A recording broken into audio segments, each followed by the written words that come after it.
Jesús, el elegido como profeta, el don y el servicio profético. Para comenzar a tratar a Jesús como profeta, veremos un poco antes que dice el diccionario Vaina tal palabra que griega es profetes, en localización del diccionario Strong es G4396, diciendo el diccionario que es uno que habla pública o abiertamente, proclamador de un mensaje divino, denotaba, entre los griegos, a un intérprete de los oráculos de los dioses. En la Septuaginta profeta al principio del Tanaj es traducción de Roe, que es vidente que viene en Primera de Samuel capítulo 9 versículo 9, indicando que el profeta era una persona que tenía una relación inmediata con Dios. Es también traducción de Nabi, significando bien uno a quien le es comunicado el mensaje de Dios para su proclamación o uno a quien se le comunique cualquier cosa secretamente. Así, por lo general, el profeta era alguien sobre quien reposaba el Espíritu de Dios, Números capítulo 11 versículos 17 al 29, uno a quien y por medio de quien habla Dios, Números capítulo 12 versículo 2 como Amos capítulo 3 versículos 7 al 8.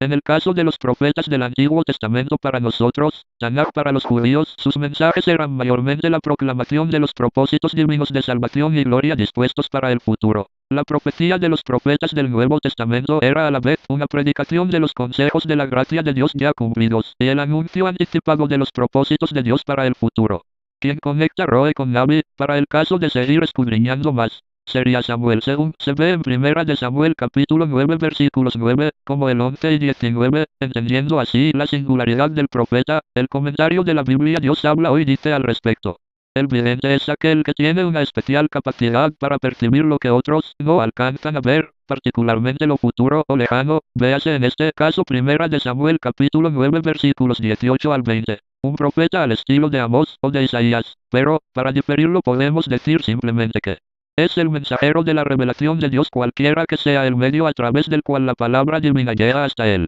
Aunque los dos términos no son sinónimos, hay entre ambos un cierto parentesco. Así que podemos, con lo visto y dicho con anterioridad, argumentar que el profeta no necesariamente obtenía visiones para transmitir el mensaje de sus dichos, aunque el diccionario Strong dice sobre la palabra uno que predice, profeta, por analogía orador inspirado, por extensión poeta, profeta. Durante la lectura del Nuevo Testamento es posible ver el mover del pensamiento de la vigencia de profetas para el Tanaj hebreo durante el tiempo de Jesús, además de los casos registrados en el Evangelio de Lucas capítulo 2 versículos 21 al 38, donde dos personajes profetizan sobre Jesús. El pueblo hebreo también tuvo la influencia de notables rabinos que eran famosos por hacer milagros. Uno entre ellos es Joni el trazador de círculos, cuya tumba es venerada por los judíos pues este rabino cuando se recurría a él, usualmente su forma de orar dirigida era con mucha confianza a Dios, y que trazaba círculos para no moverse de allí hasta que Dios contestará como él pedía. Otro rabino famoso que era hacedor de milagros era Hanina ben Dosa, según algunos judíos este también era sanador, incluso con milagros de sanidad tan portentosos como los de Jesús.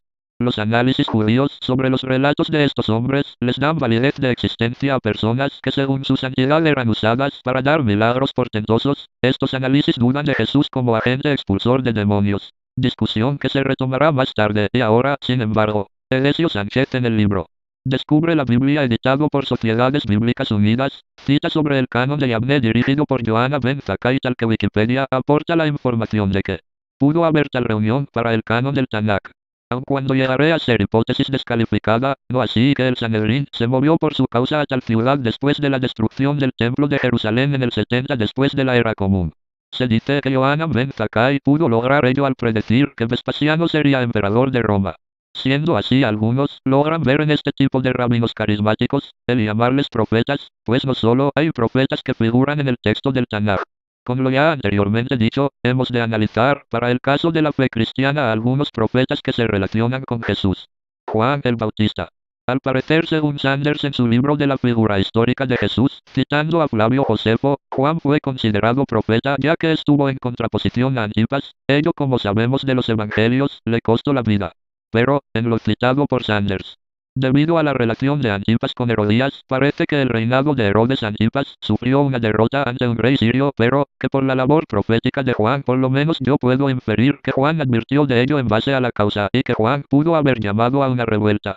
haciendo de este profeta por tal posibilidad, ser alguien molesto para el imperio herodiano. También al parecer, hubo varios profetas posteriores a Jesús que prometían señales de liberación del pueblo hebreo, pero estos fueron reducidos a cenitas. Sanders al parecer concuerda con otros en que Jesús debió ser considerado profeta en sus tiempos. Hemos de recordar que Juan el Bautista bautizaba por encargo de Dios y con tal acto estaba anunciando una restauración del pueblo de Israel, una vez expuesto por Juan que su emperador Antipas era un falso gobernante del pueblo, y Jesús le identifica a Juan como Elías, para así inferir la restauración de un nuevo Israel, pues el bautismo se da como un acto de conversión al judaísmo, lo que ese acto hoy le llamamos arrepentimiento. Jesús en el sentido dicho, y ya como creyentes, sabemos que no es solo un profeta que el pueblo esperaba, sino además era el elegido para dirigir al pueblo, y en concepción propia de Jesús una restauración que dividiría al pueblo de Israel, y al hacerlo, lo restauraría en uno nuevo. Tal vez debido a la cercanía de Galilea con otros pueblos influyó en mostrar su poder de liberación de demonios, viéndose así como un profeta mago para sus tiempos contemporáneos, y ello le hizo muy probablemente impopular con algunos rabinos que veían mal cierto acercamiento entre judaísmo y helenismo.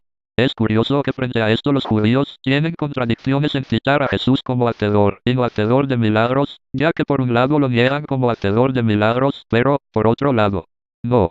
Frente a esto, lo que puede decirse del judaísmo en cuanto a Jesús es que se encerró en contra de él y por ello están en un judaísmo inflexible, aunque a veces flexible con el helenismo, debido a Ben Zakkai que venía de la escuela fariseica de Hillel y mostrado a posterioridad con Maimónides. Sanders, como investigador serio, descarta la atribución de mago hacia Jesús y lo regresa en el título de profeta, cosa que debió de ser considerado así en su tiempo, además de que Jesús, aunque predicaba en Galilea, no llegó a visitar pueblos con mayor influencia helena que la escuela fariseica de Hillel para algunos debió permitir, tomando ello en cuenta, como las influencias helenas sobre los ángeles caídos hacia los esenios, podemos saber que para el judaísmo de Jesús no debió ser raro aceptar la influencia de ángeles caídos que hoy llamamos demonios por contaminación helena, en la vida de la Galilea de Jesús, como por ejemplo la literatura del libro de Tobías. Yendo ahora sí a lo teológico, Pablo dice en Efesios 4 versículos 1 al 11 lo siguiente. Por eso yo, que estoy preso por la causa del Señor, les ruego que vivan de una manera digna del llamamiento que han recibido, siempre humildes y amables, pacientes, tolerantes unos con otros en amor.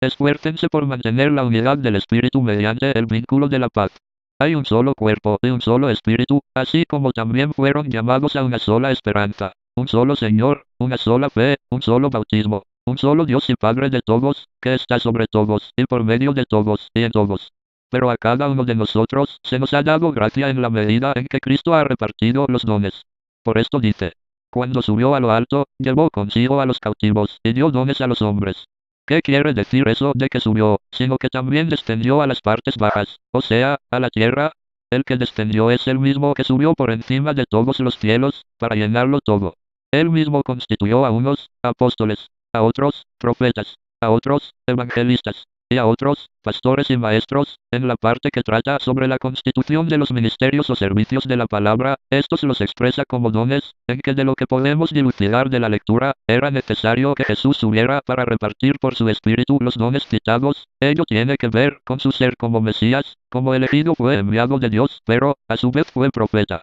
De los dones recibidos espiritualmente él repartió el don de servicio profético, frente a ello es necesario decir, para el caso de la fe cristiana. Pablo, según 1 de Corintios capítulo 12 versículo 3, que según él advierte que nadie que esté hablando por el Espíritu de Dios puede maldecir a Jesús, ni nadie puede decir, Jesús es el Señor, sino por el Espíritu Santo. Esto lo podemos entender en el sentido profético, pues el capítulo 12, hasta el capítulo 14 Pablo habla totalmente sobre los dones del Espíritu Santo.